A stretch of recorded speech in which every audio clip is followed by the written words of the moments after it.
Ever since the beginning of time, it would seem like weebs were never biologically designed to get along.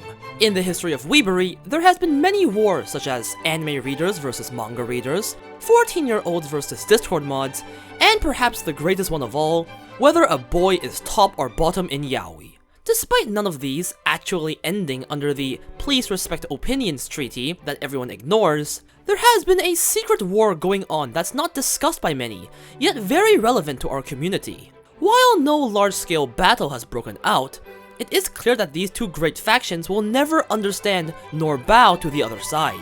The two factions, my dear weebs, are the Binge Watchers and the Weekly Watchers. Today, we will attempt to understand the two species and why they persist on keeping their viewing habits so much.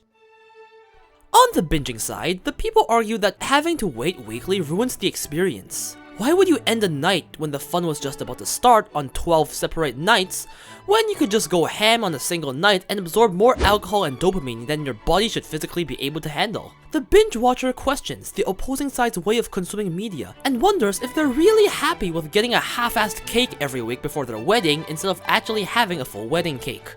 Consuming a piece of media at its completion is the best way to get the full viewing experience and enjoyment of a show because the viewer is able to see one entire complete story unfold at once. Little information is forgotten due to time passing, and a few hours can be set aside for a show to fully immerse themselves into the world of anime, ignoring all events happening around themselves. Yes, this includes the neighbor's screaming kid. The full immersive experience allows their brain to be thinking about nothing but the show during the viewing period and reach a state similar to that of a person in a cinema. What they do not realize, however, is that their impression of binging a completed show is only half correct because most shows only cover a fraction of the source material and the story in the source material continues. They therefore get cock-blocked every single time and continue to wait for the rest of their lives for No Game No Life Season 2, saying that the story will be completed someday, not realizing they're doing the exact same thing as the weekly peasants, just with seasons instead of episodes.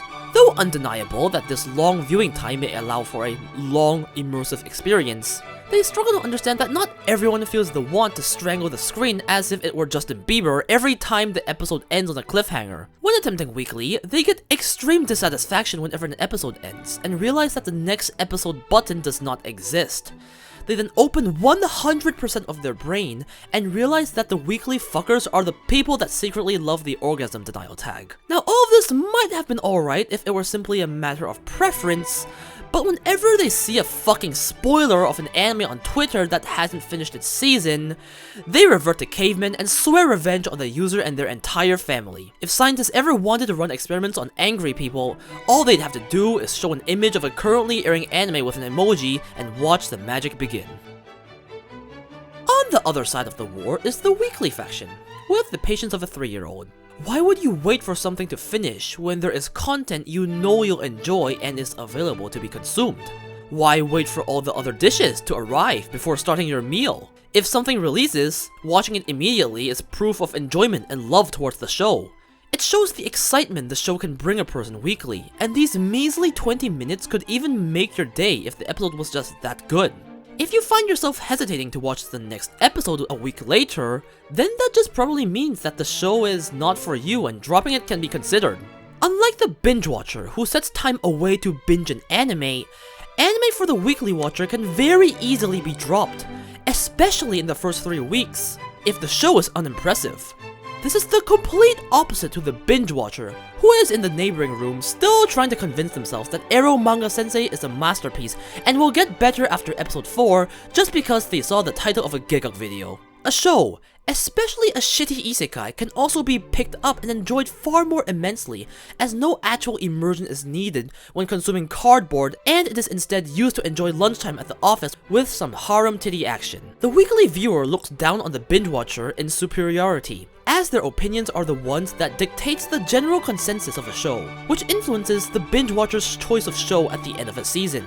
And while the slowpoke binge watchers are busy catching up on the previous season, the weekly watcher has already forgotten what they said about 70% of the previous season's shows and moved on to a new season, forming opinions that they think are so important when in reality, people don't actually give a fuck about Kirito Raider 420's opinion on the newest isekai. Bathing in superiority, they tell people to watch certain shows knowing what happens, not realizing that they are looked down upon and influenced by manga readers in literally the exact same way. A privilege enjoyed only by weekly watchers is the ability to discuss contents of an episode weekly with others in spoiler-regulated threads, allowing for some actual discussion on the specifics of a show that goes further than "the story is amazing." This allows the social aspect of anime to blossom in full force, with discussions ranging from "Vivi's fight left a really huge impression with the crazy OST and emotional weight," to "Rias' melons were animated better than the entirety of X-Arm."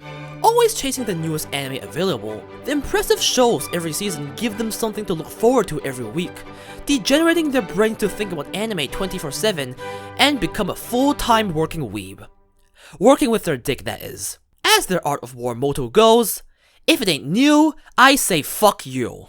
While the war between the two sides has not subsided after years, it is hoped that they can perhaps one day reach an understanding and respect each other's viewing habits.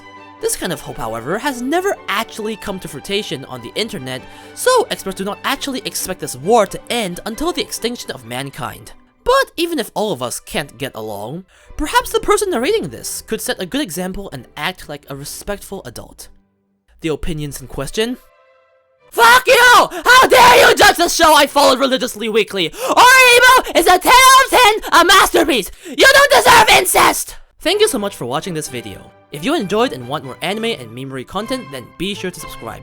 With that, I'm gonna go find the next great anime war to narrate.